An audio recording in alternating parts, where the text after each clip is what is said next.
Episode की शुरुआत में हम देखते हैं कि सभी होमिसाइड डिपार्टमेंट में होते हैं। रिम उन्हें बताती है कि मैं जेही से मिलने गई थी और मैंने उससे कहा कि वो लेफ्टिनेंट योम के बदले मुझे किडनैप कर ले, पर उसने मेरी इस बात पर कोई रिस्पॉन्स नहीं दिया। इस पर चीफ डिटेक्टिव कहते हैं कि अगर उसका टारगेट तुम थी, तो उसने तुम्हारा प्रपोजल एक्सेप्ट क्यों नहीं किया। इस पर डिटेक्टिव की कहते हैं कि उसे रिम के प्रपोजल को एक्सेप्ट करने के लिए ये भी एक्सेप्ट करना होगा कि उसी ने लेफ्टिनेंट योम को किडनैप किया है। इस पर रिम कहती है कि हो सकता है कि वो थोड़ा सोचने समझने के बाद मेरे प्रपोजल को एक्सेप्ट कर ले। लेफ्टिनेंट योम को किडनैप हुए 5 दिन गुजर जाते हैं, पर उन सबको उनका कोई क्लू नहीं मिलता है। छठवें दिन जेही रिम को मैसेज करके बताता है कि उसने रिम का प्रपोजल एक्सेप्ट कर लिया है और वो रिम को एक एड्रेस पर बुलाता है। रिम ये मैसेज मुगैक और बाकी टीम मेंबर्स को दिखाती है। इस पर वो सब जेही को पकड़ने और लेफ्टिनेंट योम को बचाने का प्लान बनाते हैं और फिर प्लान के अकॉर्डिंग रिम जेही के बताए एड्रेस पर जाती है। वहां एक लॉकर होता है जिसमें एक फोन रखा हुआ होता है। जेही रिम से उस फोन को लेने और उसके फोन को लॉकर में रखने के लिए कहता है। रिम ऐसा ही करती है। मुगैक और बाकी टीम मेंबर्स रिम के आसपास ही होते हैं। फिर जेही उसे एक पार्क में बुलाता है।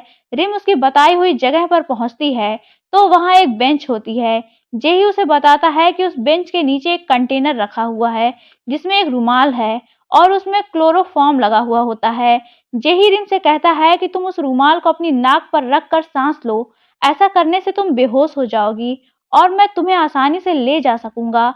अगर तुम लेफ्टिनेंट योम को बचाना चाहती हो तो तुम्हें ऐसा करना ही पड़ेगा।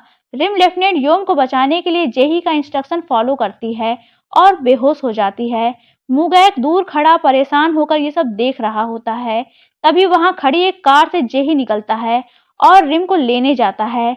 इधर डिटेक्टिव की और डिटेक्टिव चैन उसकी कार में ट्रैकर लगा देते हैं और पूरी कार पर एक परफ्यूम डाल देते हैं। इधर जेही जैसे ही रिम को लाने के लिए जाता है, वैसे वहां एक ऑफिसर सिविल ड्रेस में आता है और जोर जोर से बोलता हुआ कहता है कि मैडम आपको क्या हुआ है।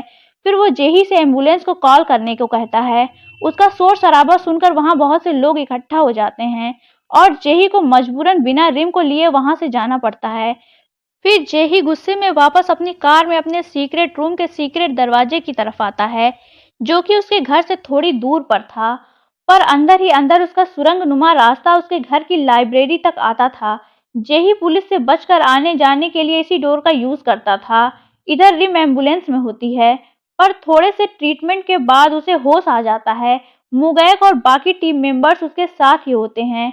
फिर वो सब ट्रैकर की हेल्प से जेही के सीक्रेट डोर का पता लगाने के लिए निकल पड़ते हैं। मुगैक रिम को जेही की कार में डाले गए परफ्यूम को दिखाता है जिससे कि रिम उसे पहचान सके। फिर वो लोग उस जगह पहुंच जाते हैं जहां जेही की कार होती है। वो लोग कार से बाहर निकलते हैं और रिम परफ्यूम की स्मेल की हेल्प से जेही के फुट स्टेप को फॉलो कर रही होती है। तभी वहां बारिश होने लगती है और रिम उस स्मेल को नहीं देख पाती। सभी लोग परेशान हो जाते हैं और वो बारिश से बचने के लिए पास की एक झोपड़ी में चले जाते हैं। वहां एक बूढ़ी औरत अपनी ग्रैंड डॉटर के साथ होती है और वो ड्राइंग बना रही होती है। वो व्हाइट पेपर पर व्हाइट पेंट से कुछ स्टार्स ड्रॉ करती है जिसे वो अपनी ग्रैंड मदर को दिखाती है। तो उसकी ग्रैंड मदर कहती हैं कि मुझे तो इसमें कुछ नजर नहीं आ रहा। इस पर वो उस पेपर पर ब्लैक पेंट लगा देती है जिससे व्हाइट पेंट से बना स्टार दिखने लगता है। ये देखकर मुगैक को भी एक आइडिया आता है और मुगैक को सूखी घास और धूल मंगवाकर जमीन पर डलवाता है जिससे रिम को वो स्मेल दिखाई देने लगती है। फिर वो उस स्मेल को फॉलो करते हुए जाते हैं तो उन्हें वो सीक्रेट डोर मिल जाता है। इधर जेही लेफ्टिनेंट योम को मारने ही वाला होता है।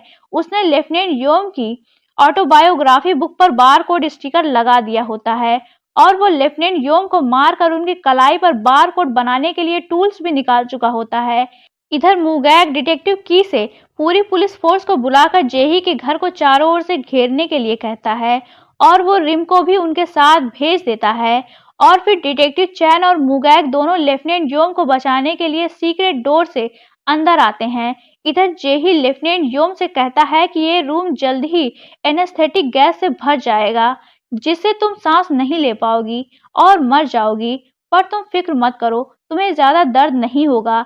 इतना कहकर वो एक ग्रीन बटन प्रेस करता है जिससे रूम में वो गैस भरने लगती है और लेफ्टिनेंट योम बेहोश होकर जमीन पर गिर जाती हैं। तभी वहां मुगैक और डिटेक्टिव चैन पहुंच जाते हैं। मुगैक डिटेक्टिव चैन से लेफ्टिनेंट योम को वहां से ले जाने के लिए कहता है। तभी जेही उन सबको वहां देखकर भागने लगता है। मुगैक उसका पीछा करता है। जेही अपने रूम में आकर सभी बारकोड बुक्स को एक बैग में रखकर भागने लगता है। तभी वहां मुगैक आ जाता है और उस पर गन पॉइंट करके उसे बैग नीचे रखकर खुद को सरेंडर करने के लिए कहता है। इस पर जेही कहता है कि तुम मुझे जाने दो और वो भागने की कोशिश करता है। इस पर मुगैक उसे गोली मार देता है। गोली लगने के बाद भी जेही गिरता पड़ता बाहर आता है, पर बाहर पूरी पुलिस फोर्स पहले से उसका इंतजार कर रही होती है और फिर उसे अरेस्ट कर लिया जाता है। लेफ्टिनेंट योम को भी हॉस्पिटल पहुंचा दिया जाता है। नेक्स्ट सीन में सभी हॉस्पिटल में होते हैं और लेफ्टिनेंट योम के होश में आने का इंतजार कर रहे होते हैं। तभी रिम वहां आकर बताती है कि लेफ्टिनेंट योम को होश आ गया है। इस पर वो सभी लेफ्टिनेंट योम से जाकर मिलते हैं। वह सभी उन्हें गेट वेल सून विश करते हैं।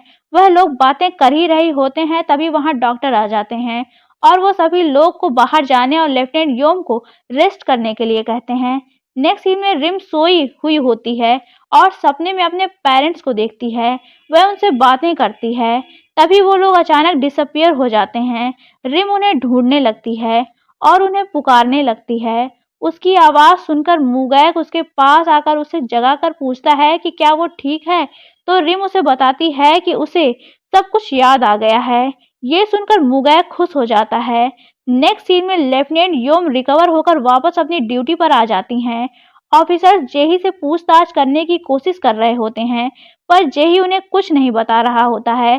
तभी मुगैक वहां सारी बार कोड बुक्स लेकर आता है और उन्हें एक एक करके जलाने लगता है।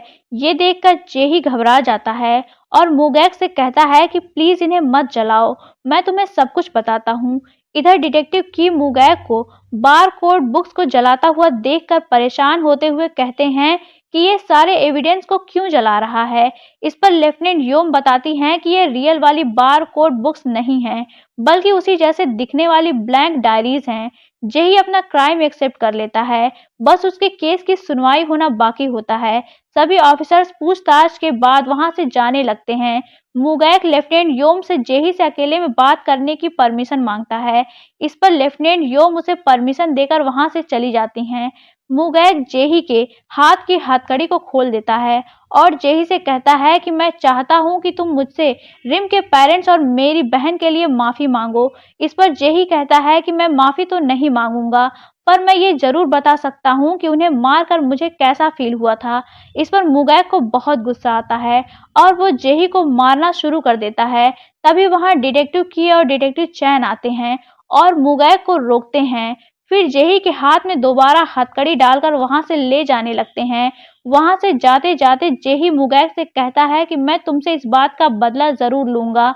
जेही की आंखों में बदले की चिंगारी भड़क रही होती है और मुगैक भी काफी गुस्से में होता है।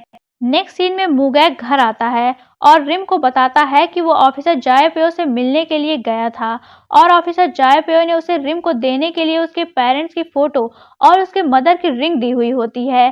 फिर मुगैक रिम को उसके मदर की लिखी हुई ऑटोबायोग्राफी वाली बार कोड बुक देता है, जिसे पढ़कर रिम बहुत ज्यादा उदास हो जाती है। इधर जेही को होमिसाइड डिपार्टमेंट से जेल में शिफ्ट करने के लिए ले जाया जाता है। कैप्टन चीफ डिटेक्टिव को इस केस को क्लोज करने के लिए कांग्रेचुलेट करते हैं। फिर सारे टीम मेंबर्स एक साथ सेलिब्रेट करते हैं। लेफ्टिनेंट योम बहुत इमोशनल हो जाती हैं क्योंकि केस क्लोज हो जाने के साथ साथ स्पेशल इन्वेस्टिगेशन टीम का भी एंड हो चुका होता है। नेक्स्ट सीन में मुगैक रिम को प्रपोज करने के लिए एक रिंग लेता है। फिर वो और रिम दोनों जेजू आइलैंड जाते हैं। वहां वो रिम के पेरेंट्स और मुगैक की सिस्टर की समाधि पर जाते हैं। वहां मुगैक रिम के पेरेंट्स से रिम का ख्याल रखने का वादा करता है और रिम मुगैक की सिस्टर चॉय युन सियोल से सॉरी बोलती है क्योंकि जाने अनजाने में रिम ही की वजह से उसका मर्डर हुआ था। फिर मुगैक रिम को एक्वेरियम ले जाता है जहां वो पहले जॉब करता था। रिम उस जगह को देखकर बहुत खुश होती है। फिर वो दोनों वापस होटल आते हैं। मुगैक रिम को प्रपोज करने के लिए तरह तरह के प्लान बनाता है, पहले तो वो कार के ट्रंक में ढेर सारे बैलून रखता है, जिसमें विल यू मैरी मी का एक बैनर भी लगा होता है। मुगैग सोचता है कि वो रिम के सामने कार का ट्रंक ओपन करेगा तो बैलून और बैनर हवा में उड़ेंगे, तो ये देखकर रिम खुश हो जाएगी। पर अपनी डे ड्रीमिंग में ही मुगैग कार का ट्रंक ओपन कर देता है और वो बैनर और बैलून रिम को देखने से पहले ही उड़ जाते हैं। फिर मुगैग रिम को फाउंटेन के पास रोमांटिक तरीके से प्रपोज करने का सोचता है और रिम को बहाने से फाउंटेन के पास ले जाता है, तो वहां पहले से एक लड़का एक लड़की को प्रपोज कर रहा होता है। उसे देखकर रिम कहती है कि ये भी कोई तरीका है किसी को प्रपोज करने का, मुझे तो उस लड़की के लिए बहुत दुख हो रहा है। ये सुनकर मुगैग जल्दी जल्दी रिम को वहां से लेकर चला जाता है। फिर मुगैग एक पार्क में आता है। उसने रिम को कोल्ड ड्रिंक लेने के लिए भेजा हुआ होता है।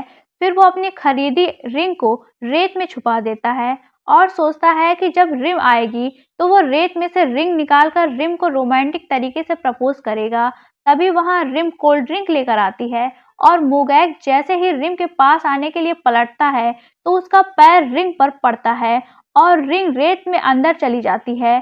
फिर वो रिम को लेकर रिंग वाली जगह पर आता है और फिर अपने शूज के लैस बांधने के बहाने रेत में से रिंग निकालने की कोशिश करता है, पर रिंग तो रेत में ही कहीं गायब हो गई होती है। रिम उससे पूछती है कि तुम क्या ढूंढ रहे हो। इस पर मुगैग उसे कोई जवाब दिए बिना रेत को खोदने में लगा रहता है। इरिटेट होकर रिम उस पर भड़क उठती है, तो मुगैग बाथरूम जाने का बहाना करके वहां से खिसक लेता है। नेक्स्ट सीन में मुगैग रिम को एक फ्लावर पार्क में ले जाता है और वहां हवा में परफ्यूम से विल यू मैरी मी लिखकर रिम को प्रपोज करता है। इसे देखकर रिम खुश हो जाती है और उसे हाँ बोल देती है। मुगैग भी खुश हो जाता है। फिर रिम मुगैग को वो रिंग देती है जिसे मुगैग ने रेत में गायब कर दिया था और उसे बताती है कि ये रिंग उसे मुगैग के जाने के बाद रेत में पड़ी मिली थी। फिर मुगैग वो रिंग रिम को पहना देता है। नेक्स्ट सीन में सभी होमिसाइड डिपार्टमेंट में होते हैं। तभी टीवी पर आ रही न्यूज को देखकर सभी शॉक्ड रह जाते हैं। उस न्यूज में रिपोर्टर ये बता रहा होता है कि जिस वैन से सीरियल किलर जेही को जेल ले जाया जा रहा था वो एक नदी में गिर गई है। यहीं ये पार्ट एंड होता है। तो दोस्तों मिलते हैं नेक्स्ट वीडियो में लास्ट पार्ट के साथ। तो अगर आप जानना चाहते हैं इस ड्रामे का एंड तो बने रहिए मेरे साथ, और अगर आपने अभी तक चैनल को सब्सक्राइब नहीं किया है तो चैनल को सब्सक्राइब करके बेल आइकन पर भी क्लिक कर लीजिए ताकि आपको हमारे आने वाली वीडियोस की इंस्टेंट नोटिफिकेशन मिलती रहे। तो मिलते हैं नेक्स्ट वीडियो में, तब तक के लिए take care and good bye.